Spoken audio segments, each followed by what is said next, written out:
All right, this is where the last video ended. So, and we haven't gone over these very much, so it'll take a little bit more time of explaining. Power of power rule. If raising a power to a power, then you multiply the exponents. So let's look at this first example. Notice that x squared is raised to the power of 8. So that's saying that we need to write x squared 8 times, basically.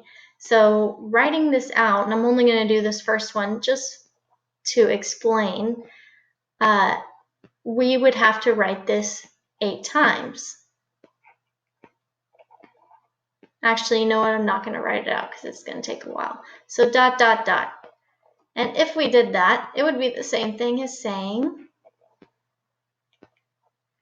2 times 8, which is 16, right, would be x to the power of 16. So that's what we're doing here. So this one, it would be y to the negative third power times the negative fourth power. Negative times a negative is positive, and 3 times 4 is 12. Good thing that wasn't negative, because then we would have had to use the negative exponent rule. Let's look at this one. Power of a product. Find the power of each factor in the parentheses and multiply. So everything in here is going to be raised to the third power. So separate everything, including this 4, write it in parentheses, 4 to the third power times x cubed to the third power. See what I'm doing here? I'm just separating each one of these, times y to the third power. Ran out of room here, times z to the third power. All right, so this is basically y to the first power, right? This is z to the first power. So 4 to the third power, let's see, what is that going to be? 4 times 4 is 16, and 16 times 4 is 64. Sounds right. I'm sure you'll correct me if I'm wrong. So we're going to multiply those. That would be x to the third times 3. Again, I'm just showing all the steps to make sure everybody understands. This was y to the first times 3, and this was z to the first times 3. So our final answer is 64 x to the 9th, because that's 3 times 3, y to the third, ooh, that's a bad 3, and z to the third. That was a 3. All right, let's look at this one. Same thing. Everything inside the parentheses is raised to this power. Notice it's a negative exponent, so we're going to have to also use that negative exponent rule.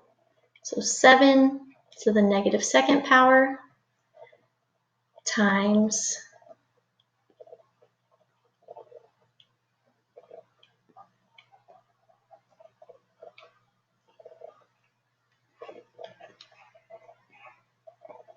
I tell you, it's not easy writing with this pen. Okay,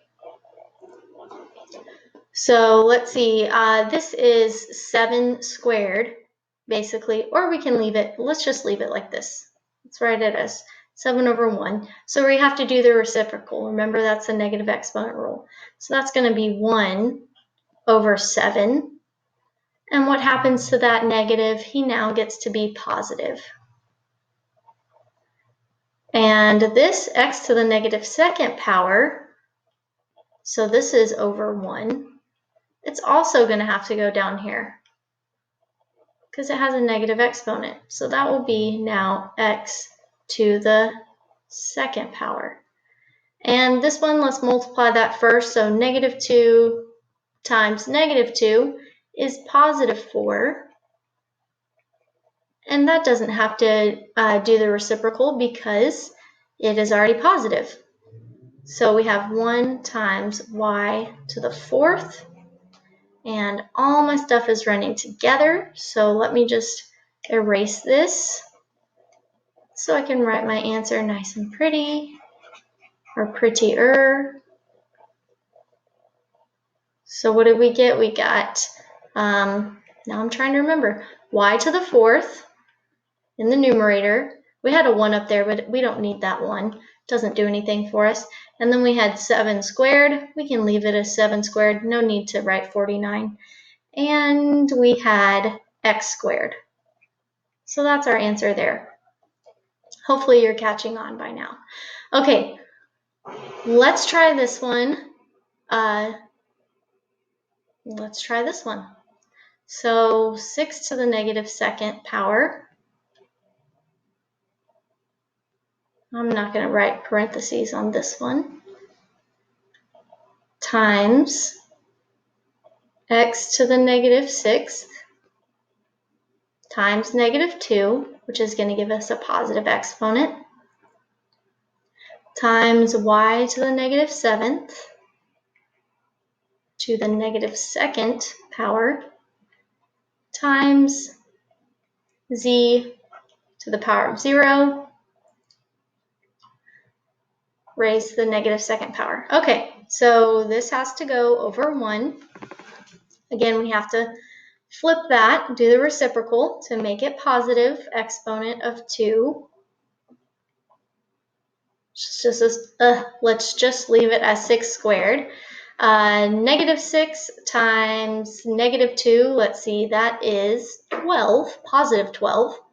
So that can stay on the top because it was not negative. And negative 7 times negative 2 is y to the positive 14. And 0 times negative 2 is just 0. So what does that become? That becomes 1. So I really don't need that guy. So my final answer for this is x to the 12th times y to the 14th divided by 6 squared. Okay, we're almost done. See, that's it. That's the last thing. All right, power of a quotient. For any numbers a and b, where b is not 0, if the quotient of a and b is raised to a power, raise both the numerator and denominator to the given power. All right, that was really wordy, but basically it means this. So inside here we have a fraction, but right now let's look at it as each number is separate. Let's look at it as that's 3 squared, because of that exponent, divided by 5 squared. Now, because these bases, 3 and 5, are not the same, we can't subtract those exponents. But we can either leave it as this, 3 squared over 5 squared. That would be fine. Or we could maybe simplify it. Let's see, 3 squared is 9, 5 squared is 25. And no, that's not going to simplify. So this will probably be our best answer. All right, let's do the same thing for this one. Write each thing individually. So that includes this 2. This is 2 squared because of our exponent out here, times a to the 5th, raised to the 2nd power, divided by b to the 7th, raised to the 2nd power. And we shall have 2 squared is 4. That's fine. We'll just write that one out. It's not that big of a deal. 5 times 2 will be 10. And 7 times 2 is 14. We don't have any common bases here because we got A's and B's. So that's it. And yeah, that's a 10. Hopefully you are listening closely, because if you're just looking, you might not be getting it based on my handwriting. All right, again, let's make sure we cube this 3. That's probably the most common mistake, is forgetting to apply this exponent to any constants that are in there. So 3 cubed, a